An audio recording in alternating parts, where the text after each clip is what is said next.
Muito boa tarde, muito obrigado pelo convite para moderar este debate. Quem deveria moderar é a jornalista do Dinheiro Vivo que acompanha estas áreas. Alguns de vocês conhecem certamente, que é a Ana Rita Guerra. Ela foi precisamente visitar um centro de competências da Xerox em França e, portanto, delegou em mim esta competência, esta necessidade de moderar este debate e fez-me uma pequena introdução para que eu percebesse mais ou menos do que é que estamos a falar, embora tenhamos depois o contributo dos nossos 4 convidados que nos irão explicar e concretizar o máximo possível como é que as suas áreas de negócio se têm desenvolvido. O que a Ana Rita Guerra, que cobre estas áreas há 10 anos, me explicou é que há cerca de 10 anos que as empresas se foram conseguindo vender Portugal precisamente como um centro de competências para instalar estas áreas que ajudavam o país a ultrapassar as suas fronteiras, a ser maiores do que a sua geografia e do que o seu mercado interno. Falou-me do caso da Microsoft, falou-me da Cisco, falou-me da Fujitsu, da Nokia, falou-me também de empresas portuguesas como a Nova Base, falou-me da Vodafone e da SAP, que têm projetos em curso nesta altura. E isto são investimentos, evidentemente, como eu dizia, que trazem dinheiro e que fazem com que as empresas sediadas em Portugal, consigam ter uma escala e depois também uma voz nas multinacionais onde estão inseridas, uma voz maior do que aquela que à partida teriam se ficassem limitados aos seus clientes. Portanto, há aqui uma vocação, há aqui uma necessidade de vocação para ultrapassar limitações naturais do mercado português. Para que isso aconteça, evidentemente, as infraestruturas que muitas vezes são criticadas ou várias vezes com justiça pelos seus excessos, mas que têm também virtudes porque conseguiram tornar mais pequeno e mais próximo um país já pequeno e, portanto, essa facilidade de infraestruturas não só rodoviárias, mas também telecomunicações é uma vantagem. O facto dos portugueses falarem razoavelmente línguas e, portanto, estarem à vontade para comunicar em vários idiomas é outro dos pontos que é apontado, nomeadamente quando comparado com outros mercados como o de Espanha, onde, como vimos, aliás, na apresentação dos Jogos Olímpicos, a Presidente da Câmara de Madrid a fazer aquela figura complicada de quem não se conseguia expressar minimamente em inglês. Esse problema, de facto, não o temos e é uma vantagem competitiva para Portugal. Em tempos tivemos estabilidade governativa, ou relativa estabilidade governativa, porque também se formos olhar para o número de primeiro-ministros e de governos que temos desde o 25 de Abril, verificamos que é mais uma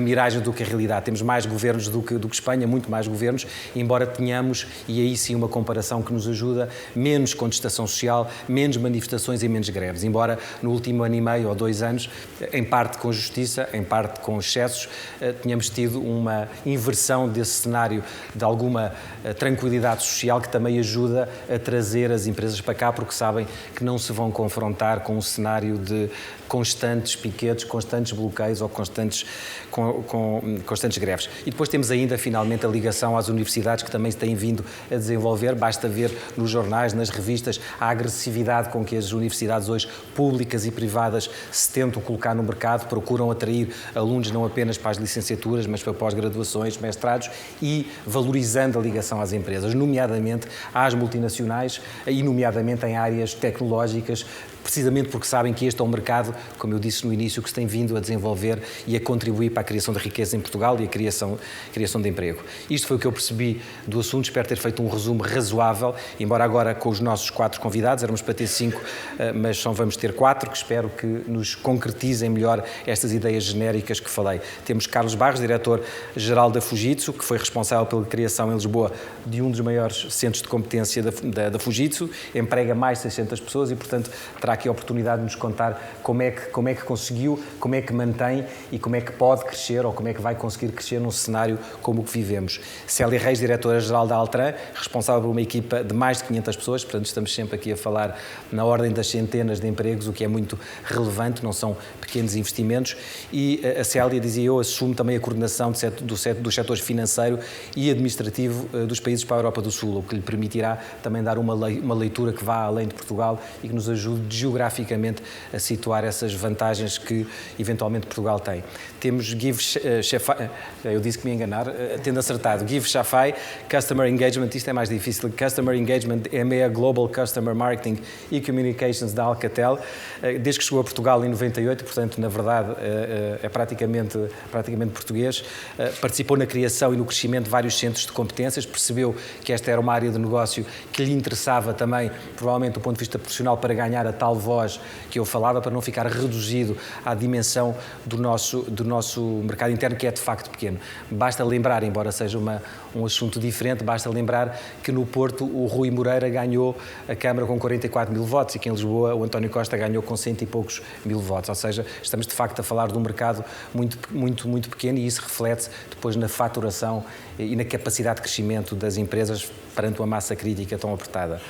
E temos Paulo Carvalho, diretor-geral da SAP Portugal, que também está envolvido no lançamento atual de centros de competência, que nos ajudará a dar também essa experiência e participando, sendo de uma empresa, de uma multinacional com tantos interesses e que tem vindo a crescer de forma tão acentuada nos últimos anos, de que forma que esse crescimento de uma empresa alemã nos pode beneficiar eventualmente nesta altura do campeonato. E, portanto, eu começaria por pedir, vamos fazer uma roda, farei uma pergunta que será mais ou menos comum a cada um dos nossos convidados, que falarão, explicarão, e depois falaremos 4 ou 5 temas, e isso no final, porque temos cerca de 60 minutos, porque a Troika não deixa que seja mais. Faremos algumas, se o público quiser fazer algumas perguntas, se houver tempo, acontecerá isso. E, portanto, eu começava por si, Carlos, perguntando-lhe exatamente em esse número. A Fusitsus emprega mais de 600 pessoas num centro de competências. Explique-nos concretamente o que é que fazem estas pessoas, o que é que elas estão a fazer, como é que as definiria, que valor acrescentado é que elas trazem para que fosse possível concretizar este projeto e mantê-lo. Boa tarde a todos. O centro é sobretudo um centro de serviços ligado às tecnologias de informação, e, portanto, o que nós fazemos desde o início, e está na gênese de criação deste centro em 2005. É interessante perceber a história e como é que começou, perceber como é que estamos hoje.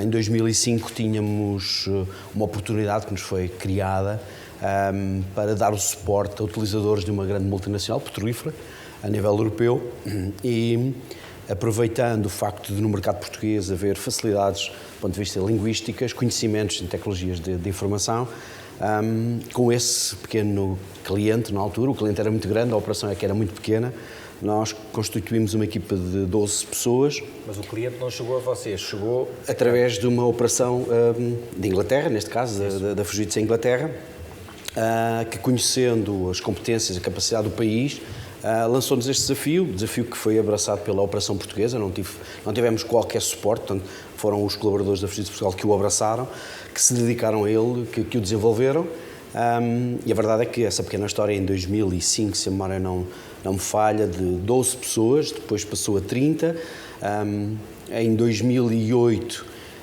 o número de clientes que tínhamos interno era imenso, já não conseguíamos mais abarcar, e tínhamos que tomar uma decisão, que tomámos a decisão de facto de a operação portuguesa investir. Prevíamos aqui uma oportunidade não só para desenvolver competências dentro de casa, alargar os nossos horizontes. O mercado português é pequeno, como disse e como foi dito aqui ao longo da tarde.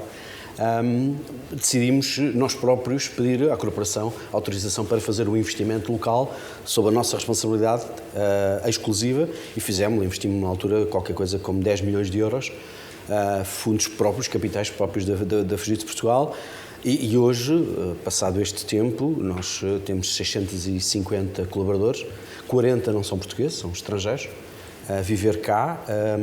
Porquê essas 40 pessoas? Porquê é que vieram 40%, de fora? Porque 40% da população, dos 650, 40% são estrangeiros. Certo. Quando nós estamos a falar de clientes, damos suporte a clientes que têm operações na Escócia, na Noruega, na Turquia, na Grécia. Nós necessitamos depois de skills linguísticos para que o serviço seja mais eficaz, ou seja bastante eficaz. Nós conhecemos as histórias da Índia e de operações de offshoring na Índia, onde depois o inglês não é bem igual, e sabendo isto, nós resolvemos fazer um recrutamento massivo por toda a Europa para dar resposta nestes países, nestes clientes, naqueles países, à questão linguística. E por isso, enfim, hoje a operação tem esta dimensão, o número de clientes é imenso, falamos 17 línguas, falaremos 18 em breve, vamos adicionar. Qual é a 18ª? Mandarim. Mandarim. E hoje, enfim, passámos de uma área de serviços pura e simplesmente de atendimento ao utilizador, nos seus sistemas, no hardware, nas aplicações, e estamos neste momento a avançar para outro tipo de serviço, adicionando outro tipo de serviços. E, portanto, a trajetória tem sido subida, contrariando, ou seja, em contraciclo com o que se passa no mercado interno, em termos de contratação de pessoas, de faturação. Completamente. E o que nós procuramos neste momento é outras áreas para trazer mais revenue para o país, mais faturação, mais skills, mais competências, outras áreas de serviços. Adicionando, por exemplo, estamos neste momento a estudar 2 áreas novas. Uma delas tem a ver com a gestão remota das infraestruturas. Era uma operação que a Fujitsu tem na Rússia e que hoje, devido à experiência que temos e aos resultados que temos apresentado, nós, os portugueses, estamos a lutar para, coitados dos nossos colegas russos, deixarem de ter essa operação sob a sua responsabilidade e ela ser integrada na operação portuguesa, e passamos a fazer nos nossos clientes e noutros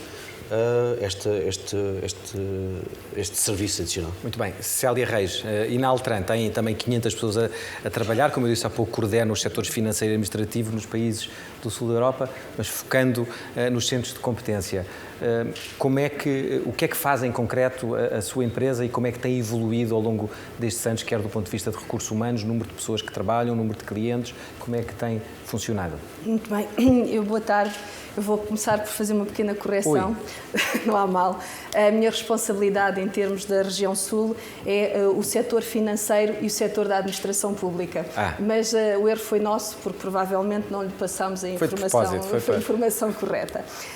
Relativamente à nossa atividade, portanto, aquilo que nós desenvolvemos em Portugal e que é o espelho também do que desenvolvemos no nosso centro de competências no Fundão, portanto, são sistemas de informação, são projetos na área dos sistemas de informação, sistemas críticos, alguns projetos ligados a processos. Já agora, a distinção entre sistemas de informação e sistemas críticos.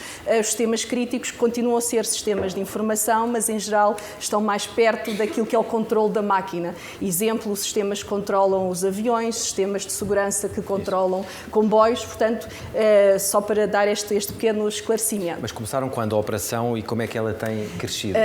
As operações em Portugal, a Altran está em Portugal desde 1998, entrou em Portugal por aquisição de empresas.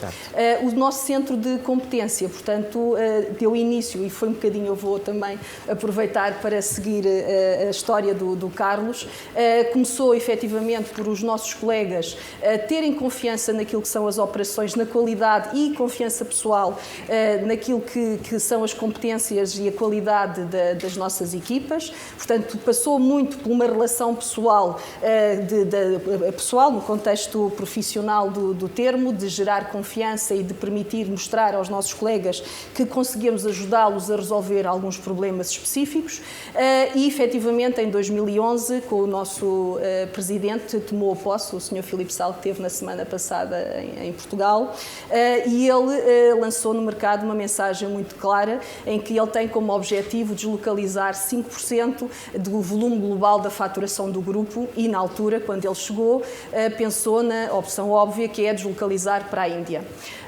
E Portugal gosta de se atirar para a frente, exatamente, ou seja, alto. Porque é que você só está a pensar na Índia? Portanto, porque é que não pensa também na Europa uma operação de proximidade, numa área em que nós já temos uma boa maturidade, portanto, e é um caminho curto, enquanto que você na Índia vai estar a crescer em competências, em Portugal pode fazer um caminho mais curto e mais eficiente em algumas áreas. Ele é um homem que gosta de ser desafiado, ele também nos desafiou na altura que ele queria que nós aumentássemos a nossa rentabilidade de uma forma que eu diria anormal, e nós fizemos uma troca. Portanto, ok, eu aceito o seu desafio, você aceita o meu, e portanto, a parte feliz da história é que ganhámos os dois. Portanto, eu consegui entregar o desafio de objetivos que ele nos tinha pedido, eu em conjunto com a nossa equipa, e ele efetivamente em 2012, portanto, anunciou formalmente dentro do grupo e portanto também para fora, junto dos clientes, que Portugal era a plataforma de deslocalização para a área de sistemas de informação. Portanto, dentro do grupo existem formalmente 2 áreas de deslocalização. Uma é a Índia, para a área mecânica, a outra é efetivamente Portugal. Em Portugal trabalham só portugueses ou tem também... Maioritariamente portugueses, sendo certo que eu aproveito para indicar alguns dos desafios que temos tido. Efetivamente, nós, se queremos ser um país que trabalha à escala global, temos que continuar a fazer um investimento nas línguas e que efetivamente tem sido uma das barreiras. E nós iremos ver precisamente depois essas áreas todas. Nesta fase é termos uma visão geral de cada um dos negócios. Give. Então, queria já agora, só para concluir, não leva a mal, portanto, e a partir à data de hoje, este centro já está a trabalhar, portanto, essencialmente para países europeus, dos quais destacamos a França, a Bélgica, a Alemanha, a Suíça, e estamos claramente também numa tendência de crescimento. Exatamente. Give, conte-nos então a sua história. Sim, nós na Alcatel-Lucent temos 1/3 dos recursos que trabalham na Alcatel-Lucent trabalham na área internacional, seja fazem parte dos 3 centros globais de competência que nós temos, seja de 2... Tem cá? Temos cá. 3 centros de competência, certo? Globais. E 2 centros regionais, com uma atuação regional, para a qual, obviamente, ambicionamos poder ir mais longe. Não vou lhe descrever uma mão. Os 3 são 3 globais e 2 regionais. Quando diz regionais, são 2 que funcionam para o mercado interno, é isso? Não, regional é sempre além de Portugal. Em geral é Portugal, Espanha, algum país da África, alguma atuação na América do Sul. Sim. É isto que chamamos regional. Global para nós são os 100 países do mundo, mais de 100 países do mundo onde nós actuamos. Eu não vou lhe descrever um mão, mas talvez aqueles que se pareçam destacam-se mais. O nosso centro de competência da área do wireless trabalha em todas as tecnologias de 2ª, 3ª e 4ª geração e cobre todo a ciclo de vida de produtos e soluções na área de redes. Nós fornecemos cerca de 80.000 horas de trabalho para a corporação da Alcatel-Lucent por ano e metade deste trabalho são trabalho de investigação e desenvolvimento que nos está a ser pedido pelos Bell Labs. Quantas pessoas, eu não citei há pouco, quantas pessoas é que trabalham? Portanto, os nossos centros de competências não têm dimensões mais moderadas, mas são focados a um nível de expertise mais elevado que nós possamos ter. O que nós procuramos, o centro de competência ideal para nós é um centro de competência onde não haja outro sítio na Alcatel-Lucent onde haja a mesma experiência. Queremos ser mesmo na crista da onda aí na frente. Daí, temos equipas de competências que variam de dimensão, cada uma entre 20 e 50, mas são sempre os 20, digamos, top guns, único na corporação com uma competência específica. E a trajetória tem sido de reforço ou tem sido de recuo? Sempre de reforço. Portanto, na área do wireless, desde que fui criado em 2000, temos tido regularmente cerca de 10% de crescimento ao ano. Anual. 10% de crescimento de quê? De faturação, de recursos humanos? Para nós o que é importante é o número de horas. Portanto, nós somos um centro de custo, nós somos um centro de lucro. Portanto, o nosso objetivo é fornecer o maior número de horas de consultoria, de expertise, e temos vindo a cobrir mais de 100 operadores em 80 países do mundo. Vou-lhe dar só um exemplo, aproveitar que o presidente da Câmara de Comércio americana está aqui. Quando o Verizon lançou a primeira rede LTE, um dos maiores, primeiras redes LTE no mundo, na cidade de Nova York, o Manhattan, portanto, penso que é o parte mais importante dos Estados Unidos, fui planeado em Portugal pela equipa portuguesa. Depois foi uma equipa portuguesa que fui optimizar e preparar a rede para o lançamento. Muito bem. Vou talvez só falar em 2 palavras do outro centro de competência global que temos, que é o Global Technical Assistance Center. É um centro de suporte chamado nível 3 para o GSM e o GPRS. O que é que isto quer dizer? Quer dizer que se no centro de Xangai, no centro do Cairo ou no centro da cidade de Paris houver um problema com uma rede, é que ninguém... Numa rede? Numa rede wireless. É que ninguém no sítio, ou ninguém naquela sub-região possa resolver, o que eu costumo chamar os últimos 20 super-heróis, que são ser chamados para levantar a rede e resolver problemas muito críticos, são portugueses. E isso acontece ou é só na banda desenhada? Nós estamos chamados mais de 1.500 vezes por ano. Felizmente não sempre por problemas graves, mas acabamos por resolver cerca de mais de 300 problemas bastante importantes por ano. Portanto, todos os dias estamos acima do fogo. Paulo, e a SAP, como é que, nestas histórias que ouvimos, como é que se insere? Tem a mesma, eu não usaria dizer a palavra narrativa, que está uma palavra complicada hoje em dia, mas tem a mesma história de sucesso? Eu penso que temos uma diferença, é que somos muito mais novos em termos do investimento em Portugal.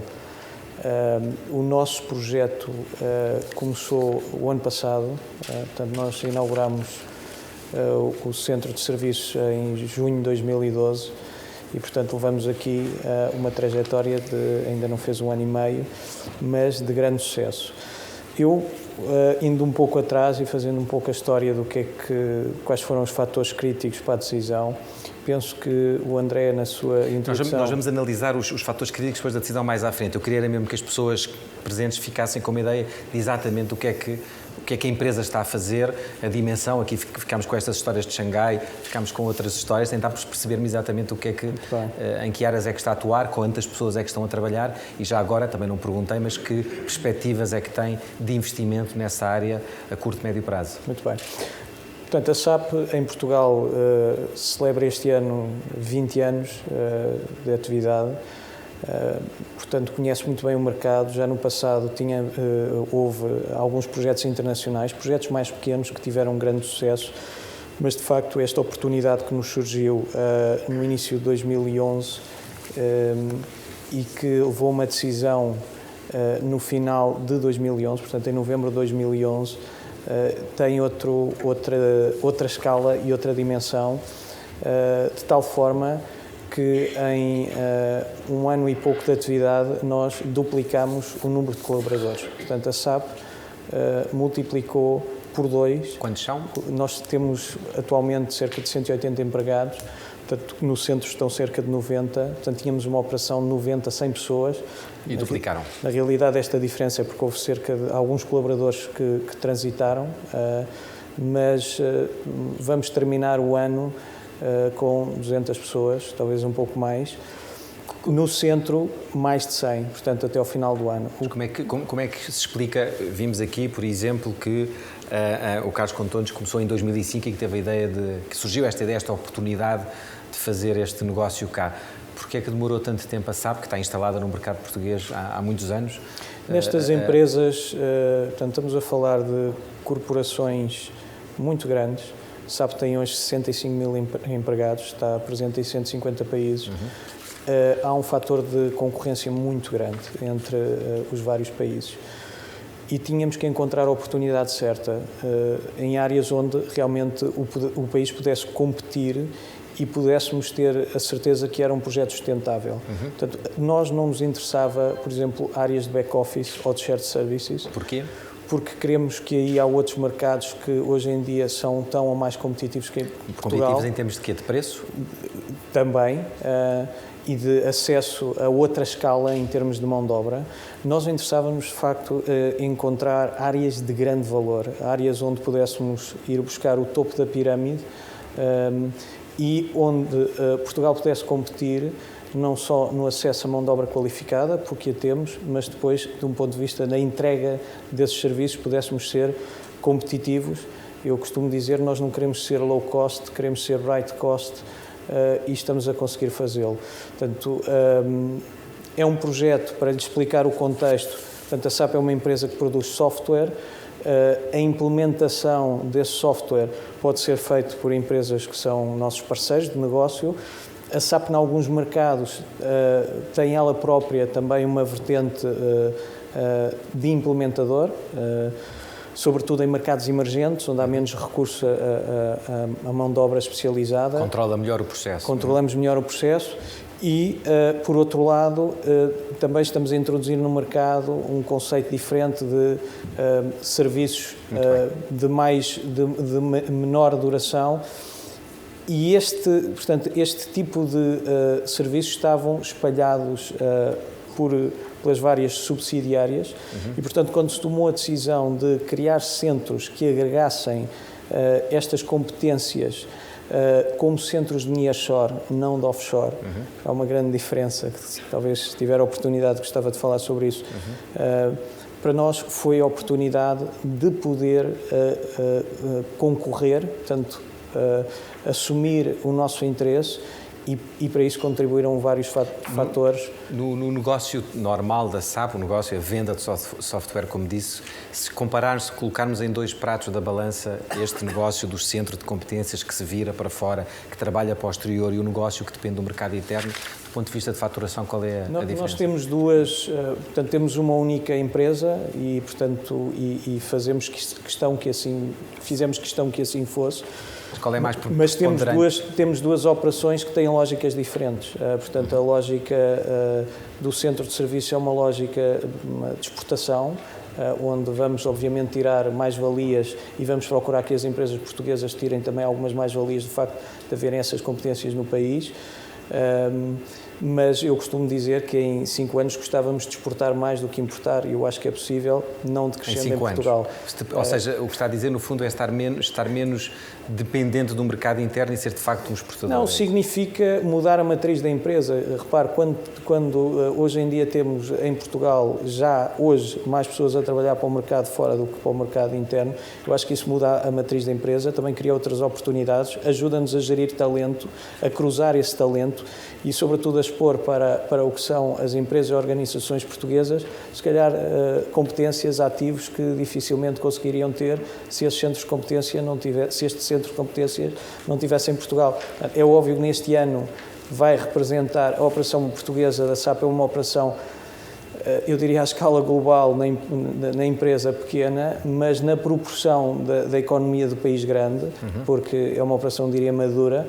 Portanto, somos uma empresa que, felizmente, também, mesmo nos anos de crise, temos conseguido crescer e eu creio que no final deste ano representará cerca de 10% do volume total de negócios e crescerá muito mais aceleradamente do que o negócio em Portugal, como é óbvio. Exato, que já é mais maduro e que, além da própria redução do claro, não, mercado. As taxas de crescimento que estamos a prever são taxas de crescimento de 3 dígitos ao longo dos próximos anos. Na área dos centros de competência? Na área dos centros de competência. 3 dígitos. Bom, e já não ouvi isso há muito tempo, 3 dígitos. Carlos, é difícil convencer os CEOs das multinacionais, convencê-los que Portugal tem as características certas, os talentos adequados, os recursos humanos com o preço e com o conhecimento adequados para que estes projetos funcionem, tenham sucesso, porque na verdade eles implicam investimento, não são garantidos, não é? Como é que se convence? Eu acho que tem muito, e falando aqui na nossa experiência pessoal, o que estou foi a primeira vez. E aí, naturalmente, teve que haver aqui relações de confiança entre as estruturas internacionais e a estrutura local.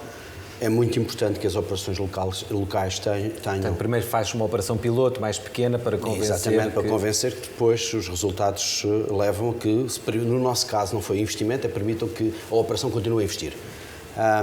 Não é fácil, o contexto de 2005 é muito diferente do contexto atual. Ou seja, hoje os países de leste, todos, dentro da Fujitsu, o centro de Lisboa tornou-se o centro mais importante.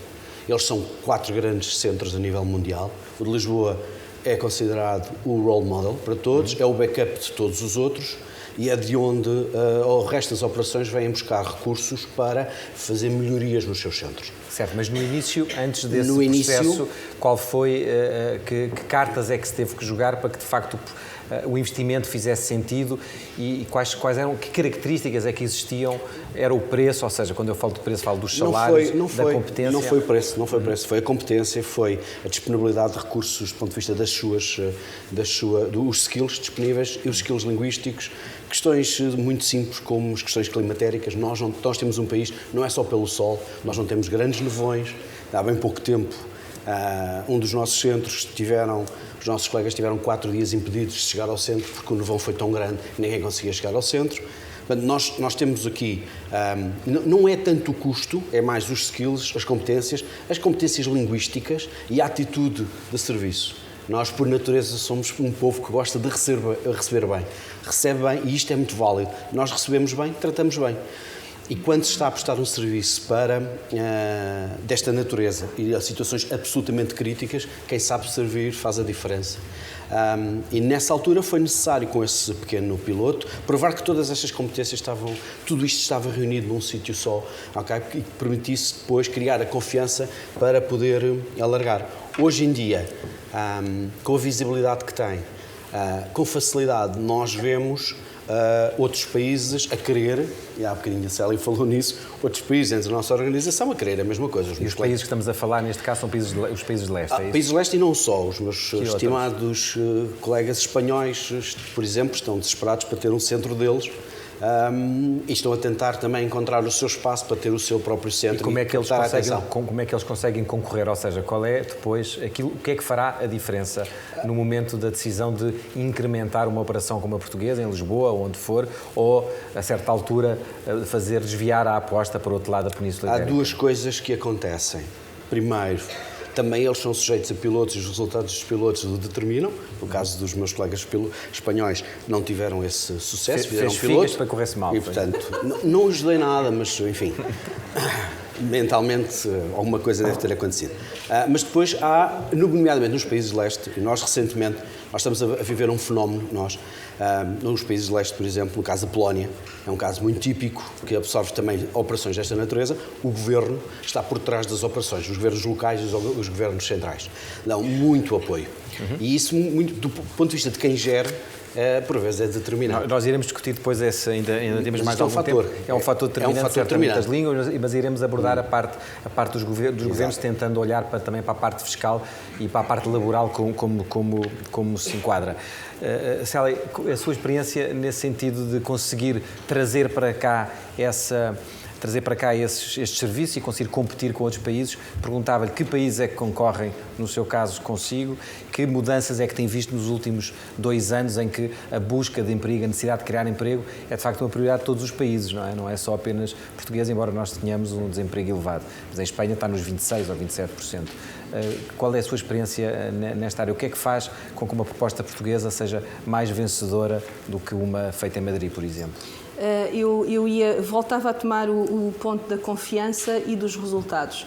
Uma multinacional, e aliás aquilo que descola uma operação local de uma imagem do país, são os resultados que a operação local é capaz de colocar em cima da mesa. Ou seja, nós podemos ter a troika cá, mas ao mesmo tempo ter bons resultados. Ter bons resultados. Exatamente, é possível. E isso dá uma mensagem muito clara aos nossos dirigentes que no final do dia o sucesso ou insucesso está também muito ligado à gestão e ao conjunto de medidas que cada uma das organizações é capaz de tomar para endereçar aquilo que são as exigências do acionista. Mas deixe-me ser contraintuitivo e pensar no seguinte: se Portugal tem um desemprego de 16,5%, se é um dado adquirido que com este desemprego o efeito nos salários é, evidentemente, de erosão dos salários. As pessoas que estão fora do mercado de trabalho estão dispostas a voltar para o mercado de trabalho com salários mais baixos. Isso significa que agora a proposta que as empresas fazem também se tornou mais competitiva do ponto de vista salarial nos últimos anos, ou não? Sim, eu falei o ponto de entrada. E eu costumo dizer que o protocolo TCP/IP numa multinacional chama-se EBIT. Portanto, é pedido o EBIT certo, é respondido com o EBIT certo, tudo o resto a seguir aparece. A seguir, efetivamente... Portanto, nesse sentido, os custos com... A estrutura, independentemente de operações de centro. As operações locais, porque responde à pergunta, vale a pena continuar em Portugal ou não vale a pena continuar em Portugal? E essa é a primeira resposta que tem que ser dada. A seguir, e falo mais uma vez da minha experiência, fizemos um bom trabalho de equipa com o governo português, construímos uma folhinha de Excel, aliás nós tínhamos acesso... Com o governo português com quem? Com o Ministério da Economia? Com a ICEP e com o Ministério da Economia, sim, ainda com o antigo Secretário de Estado, com o Dr. Carlos Oliveira, que nos apoiou muito na propaganda de Portugal, porque foi essa ajuda que nós pedimos inicialmente. Nós precisamos de propagandear Portugal, mais do que sermos nós próprios a fazê-lo, e depois também o Sr. Ministro Paulo Portas também nos deu uma boa ajuda na fase final do acordo, porque encontrou o nosso Presidente em Paris. país. Mas, efetivamente, nós mostramos comparativamente o custo de uma equipa em Portugal, mesmo com Espanha, o Carlos não falou nisso, mas entre nós e Espanha há uma diferença de 20%. De 20% se nós compararmos salário com salário. Portanto, depois de colocarmos eficiência, facilidade em línguas, conseguimos ainda amplificar esta diferença. Quando começamos a comparar estes valores com os países... Ou seja, por causa desses fatores, a língua que aumenta a eficiência, a produtividade é também maior. Exatamente. Finalmente, eu queria dizer que também, e neste exercício que fizemos, explorámos ao limite todos os benefícios e facilidades que o governo português estava a dar e continua a dar e que pode ser explorado por qualquer empresa para amplificar aquilo que é o efeito desta folha de Excel. Portanto, ou seja, estamos a falar de apoios para a contratação de pessoas. Exatamente, para a contratação, portanto, para a formação das pessoas, porque todos estes centros, inicialmente, e eu compreendo, nós dizemos todos, não quero ser conhecido como o país de baixo custo, mas eu estou a falar da realidade que eu conheço, o preço no final do dia faz a diferença. A seguir vem a confiança, vem o desempenho, vem mostrar que conseguimos produzir com uma equipa muito menor, muito mais do que os colegas da Índia, os colegas da China e mesmo os colegas, digamos, dos países de leste, que à data de hoje são a nossa grande concorrência, já agora para responder à sua pergunta, mas no início nós de facto temos que ter uma folhinha de Excel que fala por nós. Então deixe-me aproveitar essa sua honestidade, transparência, para lhe perguntar, nos últimos 2 anos, com esta erosão dos salários que aconteceu, isso significa que, evidentemente, as contas melhoraram, o exercício melhorou, mas isso significa que que a capacidade de competir com os outros países também melhorou e isso traduziu-se em mais contratos, claramente, mais negócio? Nós, quando se fala, a resposta é sim, claramente, e à data de hoje, nós Altran, beneficiamos de uma vantagem adicional, que o nosso grupo não está muito instalado nos países de leste.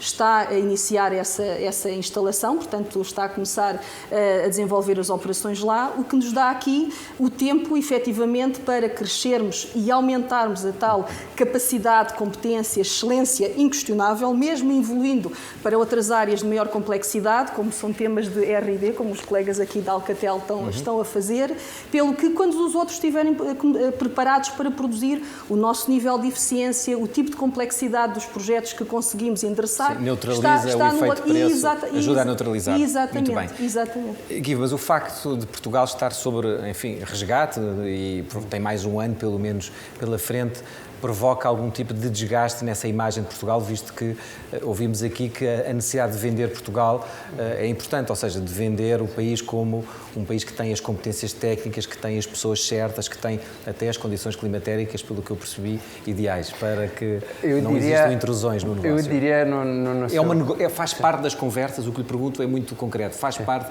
das conversas e, fazendo parte das conversas, como é que tem evoluído essa conversa? André, eu diria para o assunto que nos interessa aqui, que não é negócio como Portugal é em destino, mas o centro de competência, acho que não é um motivo de preocupação, até porque os nossos principais clientes, que são os operadores portugueses, são reconhecidos na Europa e pelo mundo e além da Europa por serem entre os mais inovadores, por continuarem a serem entre os mais inovadores e, portanto, para nós o que é importante eu tenho observado nos nossos vários centros de competência, o nosso centro de competência software que nasceu há mais de 25 anos até aqueles que são mais recentes, há uma espécie de receita comum que aplica-se na oportunidade de criação e crescimento dos centros de competência. O que é que nós procuramos pela tipologia de centro de competência que temos é, primeiro, um ecossistema. O ecossistema, no sentido mais alargado, são clientes e empresas inovadoras que querem estar pioneiros no mercado, um ecossistema onde temos acesso a recursos qualificados. Portanto, para nós, eu estaria mais preocupado se houver muitos jovens portugueses na saída da universidade que iam optar por emigrar. Isto seria mais então há esse efeito, parâmetro. Ou seja, nesta altura, enfim, embora o desemprego jovem seja elevado, é 35% Sim. até aos 24 anos, e há muita gente nova que opta precisamente por emigrar, porque não encontra oportunidades. Isso é um fator, isso faz diminuir a pool de talento, é isso? Seria, embora nós também, depois falo consigo, como nós trabalhamos para fixar as competências, criar incentivos para ir buscar os jovens já nas universidades e poder fixá-los aqui. O que é que fazem? Por exemplo, nós este ano lançamos no início de ano um laboratório conjuntamente com o ISEL, que trabalha nas áreas das redes IP, que, por exemplo, todas as soluções de cloud estão baseadas, e o nosso objetivo aí é permitir a jovens, a mais de 150 jovens, todos os anos já passarem da sua formação académica a uma formação operacional. Isto durante a licenciatura? Durante a licenciatura e o mestrado. Buscamos alguns destes alunos para fazer os seus teses do mestrado na nossa empresa. Damos aí uma perspectiva de exposição internacional. Já alguns deles esperamos ficam connosco, outros vão até com concorrência ou outro, mas tentamos nós captivar e dinamizar este relacionamento. Mas, se me permitir, eu acho que o que para nós é importante, é um fator decisivo, isto aqui é importante, e uma vez que existe este ecossistema, portanto, operadores inovadores, recursos qualificados, e os portugueses são reconhecidos por ter um conjunto de soft skills, se permite-me dizer, que são reconhecidos por todos os clientes com quem trabalhamos, capacidade de integração em equipas multiculturais, capacidade de serem ágeis, entenderem bem realidades locais, complexidade de projetos multinacionais. O que sempre todos os nossos centros de competência nasceram quando houve um catalisador que foi um projeto nacional inovador. Quando um operador diz, um cliente nosso diz, eu quero ser o primeiro na Europa. O nosso centro de competência wireless nasceu porque um dos nossos clientes decidiu oferecer nas redes celulares em Portugal a melhor qualidade existente na Europa. E pronto, todos têm um caso. Mas não podem ser só maravilhas, tem que haver, não é? O Eldorado, há certamente alguma parte que não funciona. Em que parte é que se poderia melhorar para que esses negócios ganhassem ainda uma escala maior ou fossem mais impulsionados? Estamos a falar da velha conversa dos apoios do Estado ou estamos a falar, por exemplo, de simplificar mais a lei laboral ou mais ainda, permitindo o Tribunal Constitucional? Repara, duas coisas. Eu continuo no sentido de haver projetos inovadores. Quanto mais estes projetos forem acelerados, quanto mais formos uma economia, talvez como a pessoa que vinha do Israel falava, quanto mais nós próprios queremos mesmo ser inovador e não perguntamos se vale a pena fazer já ou podemos ainda esperar mais 6 meses antes de fazer, nós facilitamos, conseguimos entrar, competir com outras unidades da Alcatel-Lucent antes que haja outros países que possam ter uma proposta.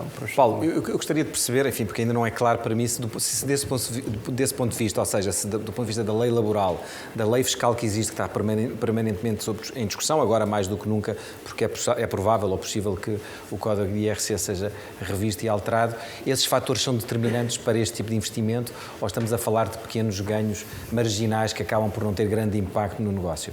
Refiro-me à lei laboral, à capacidade de contratar e despedir com facilidade, refiro-me à parte regulamentar toda para a instalação das empresas e também um pouco à justiça, que depois, enfim, existindo conflitos na cobrança, isso complica. Esses fatores são relevantes ou, enfim, em todos os países há problemas e não é que existam mais problemas aqui do que noutros países?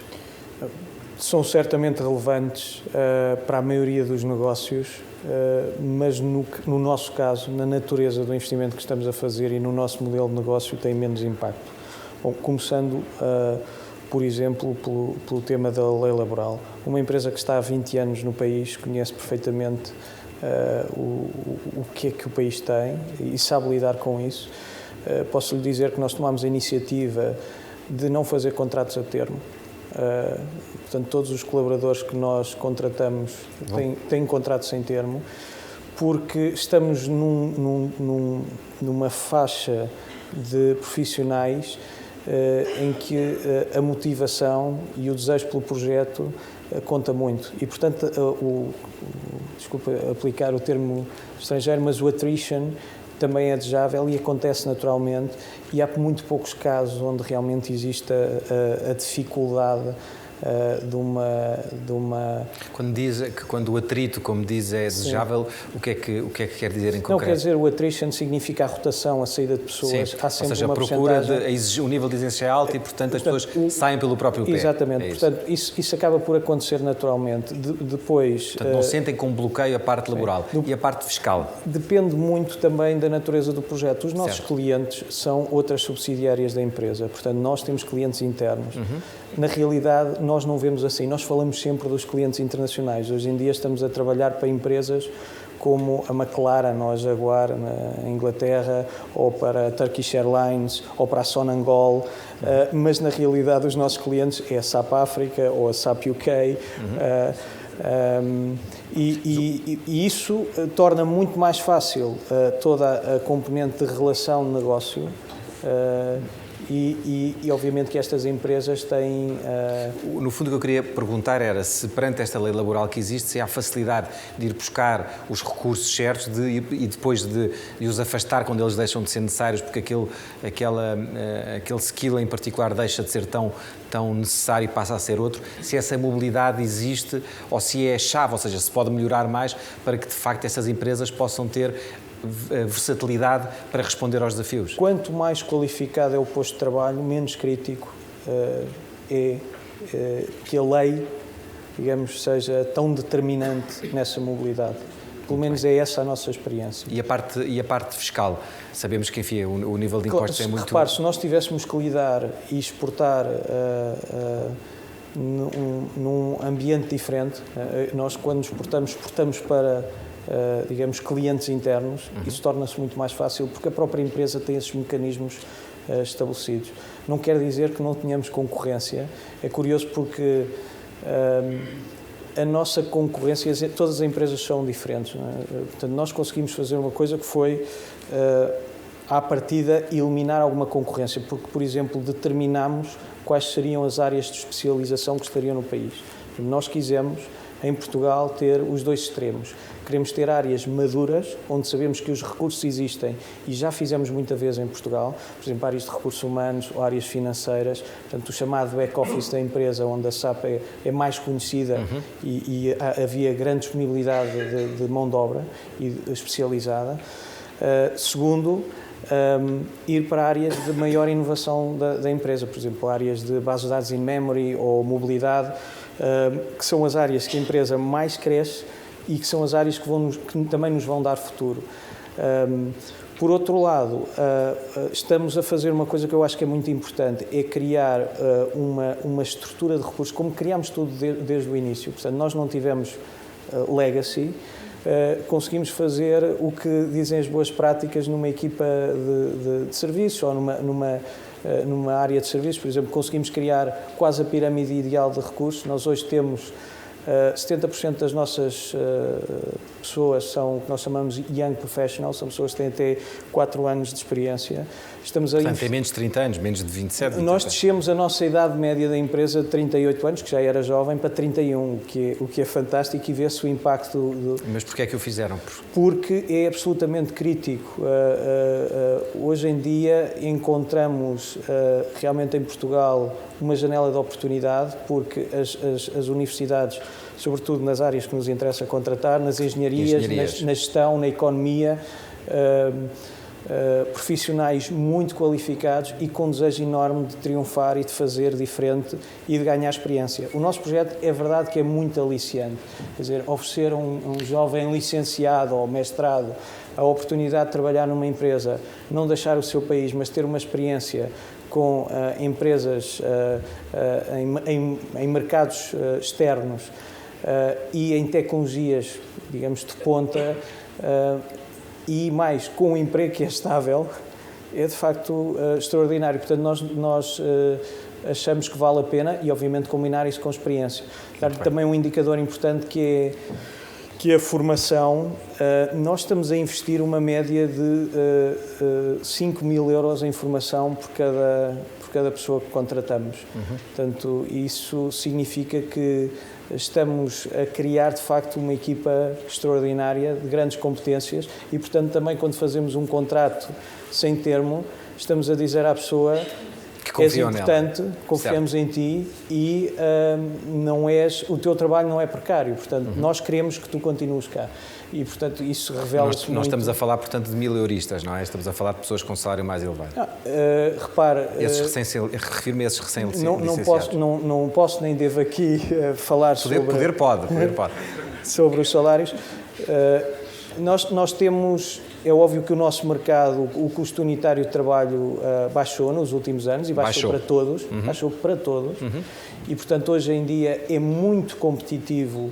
Se nós compararmos, por exemplo, com o Reino Unido, nós conseguimos ter condições de uma grande atratividade e conseguimos ser concorrenciais. Até, por exemplo, eu dou um exemplo, o segundo centro, nós temos o nosso centro é para servir, nós chamamos Europa, Médio Oriente e África, e depois nós fizemos uma ponte, mas já foi construída para nós, também para o Brasil, onde estamos agora a começar. Mas o outro centro é na Roménia. A diferença, hoje em dia, isto é um termo mais interno, das nossas rates, ou seja, do custo médio em Portugal para a Roménia, é cerca de 15%, porque conseguimos... E aqui não está só salário, atenção, está em grande parte também a produtividade. Nós temos quem conhece a área de serviços saberá que este é um indicador muito importante, nós medimos a eficiência, significa de um total de tempo disponível quanto é cobrado, quanto é que é vendido, e nós temos neste último ano médias a rondar os 90%, o que significa de facto uma produtividade fora do normal. Isso também nos dá aqui um ânimo para continuar a crescer ou a desenvolver. Triplo dígito que eu falei há pouco. Muito bem, temos mais poucos minutos. Eu gostaria de fazer uma última ronda muito rápida sobre a questão fiscal. Até no seu caso é importante, já que 40% dos recursos humanos são vindos de fora, com esta carga fiscal torna-se mais difícil a trazer essas pessoas, ou estamos, por estar a falar de gente nova ou de gente mais nova, com mais disponibilidade para vir, não apenas por uma questão salarial. Tem dificuldade o assunto? Começamos a ter algumas dificuldades, mas ainda conseguimos fazer valer hoje em dia o país e a empresa e o que fazem. Ainda é hoje mais atrativo e que se sobrepõe às questões fiscais, mas de facto um norueguês, e nós temos alguns, está a trabalhar, ganha mais subsídio de desemprego lá do que a trabalhar aqui, face à carga fiscal que tem hoje em dia. Mas também já acontecia antes da carga fiscal. Nem tudo é culpa de Vítor Gaspar. Está difícil e, portanto, a verdade é que também ninguém saiu. Okay? As queixas são algumas, a verdade é que ninguém saiu.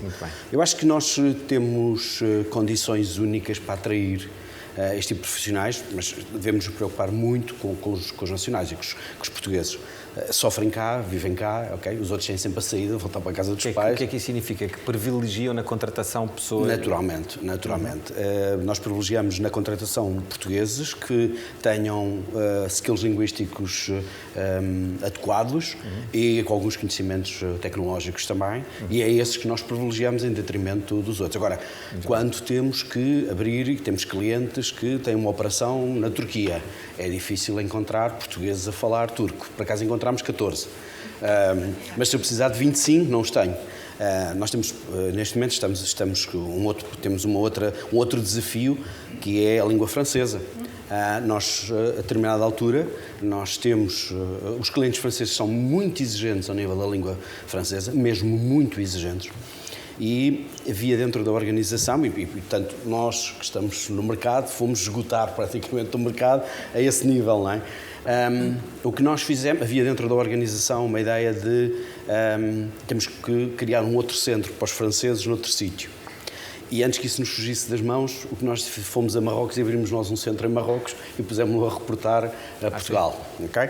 Exatamente para que não nos fugisse este controlo, esta operação que é importante, porque a maior parte dos clientes franceses estão aqui. Okay? E dentro do universo dos clientes que servimos, a maioria está aqui em Lisboa. O que nós fizemos foi, saímos daqui, fomos a Marrocos, abrimos um centro e gerimos-lo a partir de cá.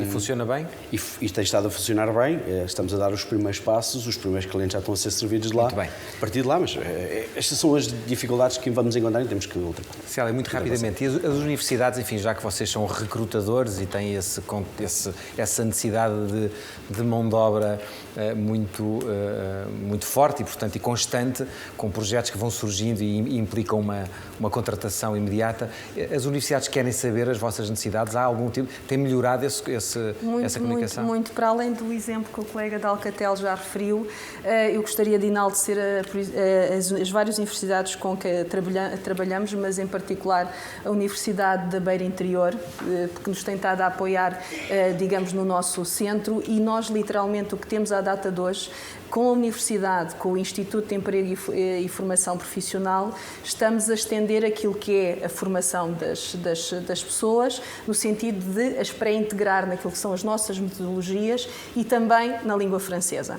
Portanto, isto é um fator crítico. Nós, às vezes, quando falamos na língua, pensamos que não é um fator bloqueador, é um fator bloqueador.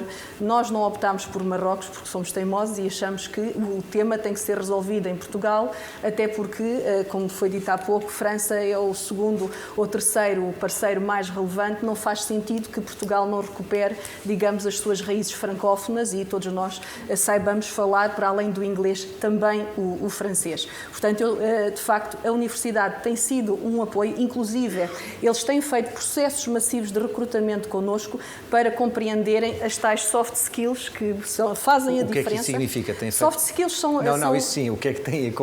O que é que isso quer dizer? Quer dizer o que é que as universidades têm feito em concreto? Acompanham o processo das entrevistas. Nós fizemos recentemente um processo de pré-qualificação. Acompanham o processo das entrevistas para depois ajudar os alunos a compreender as necessidades. E tivemos 2 professores universitários que estoicamente acompanharam as 100 entrevistas connosco, efetivamente, para se aperceberem do tipo de perfis, do tipo de características que é importante eles também formarem junto dos seus alunos. Give, e os Top Gun que contrata, vêm de onde? Pronto, isto é ligado a como nós conseguimos fazer o ponto entre a universidade e tornar, digamos, os alunos com muito boas potencialidades que saem da universidade, os tornar muito eficientes rapidamente ao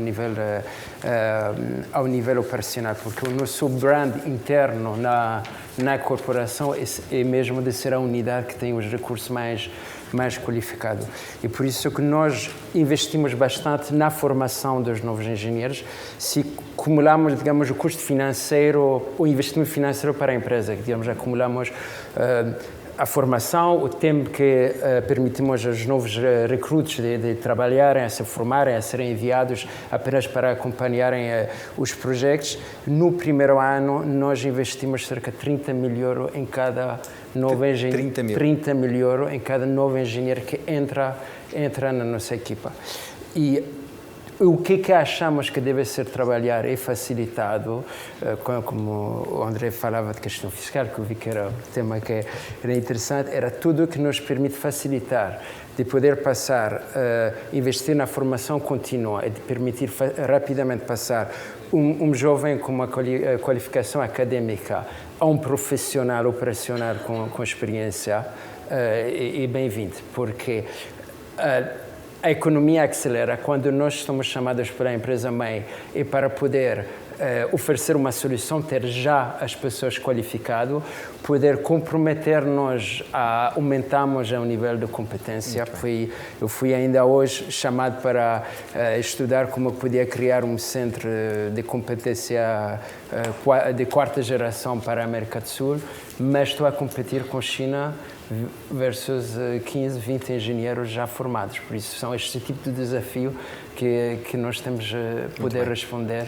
O Paulo já respondeu em parte, mas eu, enfim, repito um pouco a pergunta. Não tem dificuldade na contratação de pessoas, a existência de capital humano com qualidade, seja com licenciatura ou com pós-graduação? Não há dificuldades nesta altura em contratar pessoas com as características necessárias? Nós crescemos muito rápido, não é? Nós, nos primeiros 18 meses, quando fizermos 18 meses, vamos ter quase 120 pessoas. Portanto, temos um ritmo previsto, ou um plano previsto até 300 pessoas, e achamos que até essa marca entre o que existe no mercado e também a colaboração com as universidades que estamos a começar e que a receptividade tem sido excepcional, pensamos que vai haver disponibilidade. Permita-me só voltar um pouco atrás, porque há pouco queria dizer uma coisa e depois não disse. Eu penso que, sobretudo quando falamos de empresas internacionais, há dois fatores e no nosso caso foram importantes. Um já foi referido, que é a operação local é determinante. Portanto, há pouco quando se falava que muitos dos mercados externos não conhecem Portugal, as empresas externas conhecem Portugal pela operação que têm em Portugal. Portanto, se não é uma operação rentável, se não é uma operação que tenha não é este negócio que bons salva, resultados, é isso? Não, o negócio não vem outro não negócio. Vem sequer. Não, é impossível. Outro aspecto importante, eu acho que nós temos que exportar e continuar a exportar, e o caso da SAP é um bom exemplo disso, executivos portugueses para fora de Portugal, porque são os nossos melhores embaixadores. Portanto, muitas destas decisões são tomadas, obviamente, o último patamar será o board, mas passam muitos processos até lá. Portanto, o lobby, no sentido mais nobre da palavra... Ou seja, nobre no sentido de não haver preconceito. Não, é importantíssimo, e os melhores embaixadores de Portugal, no caso da SAP, são os executivos portugueses que têm cargos internacionais, muitos deles estão fora e, portanto, e que têm ajudado ao longo da história também a SAP a ganhar força em Portugal. Muito bem. Pronto, é isto. Falta um minuto. Não sei se alguém quer fazer alguma pergunta. Temos 1 minuto e 30 segundos. Posso estender um pouco? Tantas perguntas. A Troika vai falar dentro de 20 minutos. Eu tenho que ir mesmo. Tem um microfone? Aqui à frente, à esquerda. Olá, boa tarde. Joaquim Falcão de Lima. Eu noto que há uma grande evolução, nomeadamente aqui na APDC, neste tipo de conversa. Penso que a APDC é a primeira vez que está a tomar em mãos este assunto de Portugal no mundo global, no sentido de nearshore, no sentido também de internacionalização. Mas eu gostava de fazer um comentário. Nós queremos perguntas, comentários depois, tem que ser pergunta mesmo. Peço imensa desculpa, é que é mesmo para ser pergunta. Comentário, tivemos aqui 5, não quero ser pouco cortês, mas é que temos aqui 2 ou 3 perguntas que querem fazer, 2 ou 3 pessoas querem fazer perguntas, portanto eu agradecia que fosse mesmo uma pergunta. Então eu transformo a pergunta em comentário, se calhar é mais fácil. O diagnóstico está feito em Portugal. Todos nós sabemos o que é que queremos, para onde é que queremos ir, que mercados é que queremos explorar, que competências é que temos. Agora, penso que falta ação e, portanto, a pergunta é, e penso que se calhar não é este painel que pode responder, talvez os antecedentes oradores, o que é que vamos fazer? Qual é o plano de ação? Eu quero fazer coisas. Muito bem. Eu quero receber empresas cá, fazer negócios de nearshore e estabelecer centros de excelência portugueses em Portugal. O que é que vamos fazer? Qual é o plano de ação? É essa a pergunta. Muito bem. Enfim, eu acho que parte dela foi respondida aqui pelos nossos 4 convidados, que têm tido um desempenho ao longo desde 2005 até hoje, com uma evolução, aliás, extraordinária. Vimos aqui que estamos a falar de empregos, alguns com uma remuneração mais baixa, outros com salários mais elevados e com uma capacidade de progressão elevada. E estamos a falar de 4 empresas internacionais com muita força e, portanto, parece-me que o caminho está a ser feito. Certo. O ponto é este, é que estamos a falar de 4 empresas que representam multinacionais e têm uma vantagem de incumbentes ao trazer para Portugal centros de excelência. Certo. Falta fazer o resto. O governo tem que apoiar as empresas portuguesas a fazer o mesmo. Muito bem. Teria sido um milagre fazer um debate sem falar do governo. Mais uma pergunta? Havia? Não? Não há mais perguntas. Muito bem. Muito obrigado a todos pela vossa atenção. Deixa-me só dar uma pequena resposta. Estou a ser pressionado para acabar. Não, mas eu acho que as empresas portuguesas têm que formar alianças com as multinacionais. As multinacionais são autoestradas, portanto, para trazer trabalho para Portugal.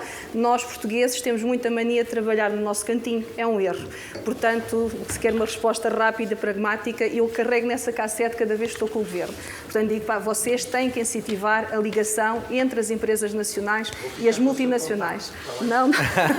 Não tem que ficar, mas é uma resposta muito objetiva. Muito bem, então ficamos por aqui. Eu passo a palavra agora à Rosália Amorim, que é a editora executiva da Exame, que já chegou e que vai moderar o próximo debate, que é Caminho para a Internacionalização. Muito obrigado.